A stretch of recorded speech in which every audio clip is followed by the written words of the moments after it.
Remplissez d'abord votre tonneau. L'égoïsme est aussi une qualité.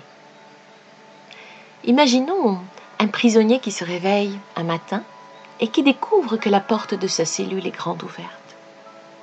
Aucun gardien en vue. Notre homme n'a plus qu'à se lever et à franchir la porte. Pourtant, il se décide. Il reste. Il estime en effet qu'il est de son devoir de partager son sort avec les autres prisonniers. Qu'a-t-il accompli en ne profitant pas de l'aubaine? Rien. Qu'a-t-il apporté aux autres? Pas davantage. À lui-même, la maigre satisfaction de vivre le même malheur que tout le monde. Cela me rappelle une histoire extraordinaire, tout à fait véridique, celle-là, qui s'est déroulée pendant la Seconde Guerre mondiale dans un camp de concentration. Les conditions de détention étaient si draconiennes qu'aucun prisonnier n'avait jamais réussi à s'évader. Pourtant, un jour, le bruit se répandit parmi les détenus que l'un d'entre eux s'était fait la belle.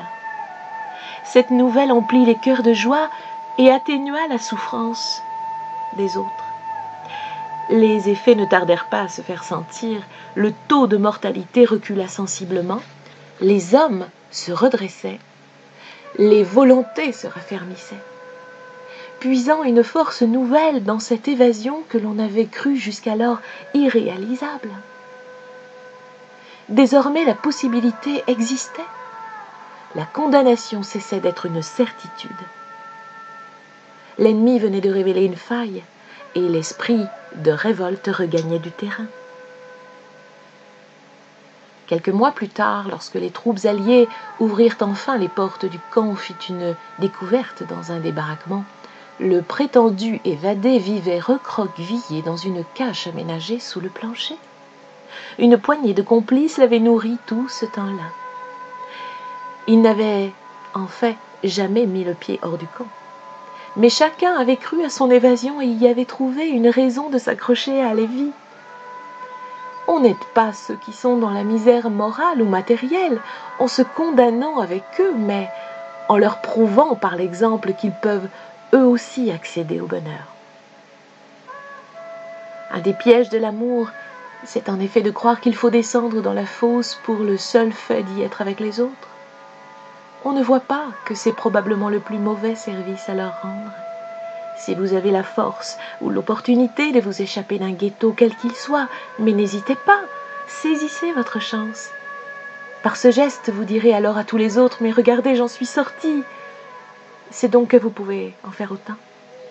Car si un seul homme sait nager, tous peuvent apprendre. Et si un avion peut voler sans s'écraser, tous peuvent prendre l'air. Je sens bien que cette apologie de l'égoïsme peut avoir quelque chose de choquant à première vue. Mais il ne faut pas se voiler la face. La vérité, c'est que les autres voudraient nous attirer dans la fosse. Si le malheur est universel, alors il n'y a pas à s'en sortir, c'est le lot de toute l'humanité. Réussir sa vie, j'entends réaliser son bonheur, c'est obligatoirement faire apparaître son absence chez les gens qui ne l'ont pas trouvé. Il y a forcément un côté provocateur, comme la richesse au milieu de la pauvreté, ça dérange. Mais je crois que si vous voulez être heureux, il faut courir le risque d'être seul. De l'expérimenter seul. En l'apparence et en apparence seulement. Cela va à l'encontre d'un enseignement reposant sur la notion de sacrifice. Mais celle-ci appartient-elle vraiment à un message unique? À mon sens, j'ai une petite parabole amusante à ce sujet. Un maître invite un de ses disciples à dîner. « Viens, il y aura de la soupe au canard. » Le disciple se régale du délicieux breuvage. Au moment de partir, il demande au maître de lui en remplir une petite gourde. En rentrant chez lui, il rencontre un compagnon dont l'estomac crie famine. « Je vais ajouter un peu de bouillon, lui dit-il, et je vais partager avec toi. » L'affamé repart tout heureux avec sa soupe diluée. Il croise un ami qui lui dit « J'ai entendu parler de la soupe au canard du maître. Fais-moi goûter. » On rajoute un peu d'eau dans le bouillon et ainsi de suite jusqu'au 10e homme. Je suis un ami de l'ami de l'ami du disciple qui a mangé la soupe chez le maître. On lui sert un bol, il le porte à ses lèvres et fait la grimace, mais ce n'est que de l'eau salée. Le maître qui passait par là lui répond « C'est la soupe de ma soupe ». Et oui, les doctrines sont ainsi faites. Chacun y va de son grain de sel, si bien qu'au bout du compte, de dilution en altération, on ne reconnaît plus la position initiale. La potion du départ. Qu'est-ce que le don de soi sinon une négation de soi? Comment espérer parvenir au bonheur si on s'oublie soi-même en route? Je crois que nous devons recommencer par nous occuper de notre bien-être. Remplissons notre tonneau. Quand il sera plein, il débordera et tout le monde pourra en profiter. La Bible ne dit pas autre chose, puisqu'elle insiste à plusieurs reprises sur le fait qu'il faut s'aimer soi-même pour pouvoir aimer l'autre. Mais, sans ces considérations, comment redonner confiance à quelqu'un qui est si déprimé qu'il ne croit pas en lui? Comment croire en lui si je ne crois pas d'abord en moi? Plus je regorge d'énergie et de joie, et mieux je les communique.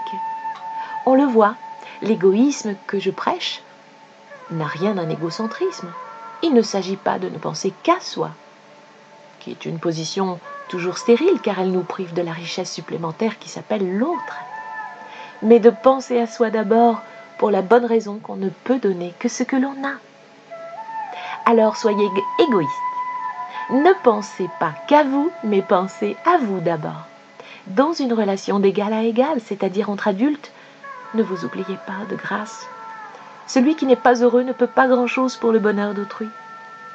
Remplissez votre tonneau pour que les autres puissent en profiter quand il débordera.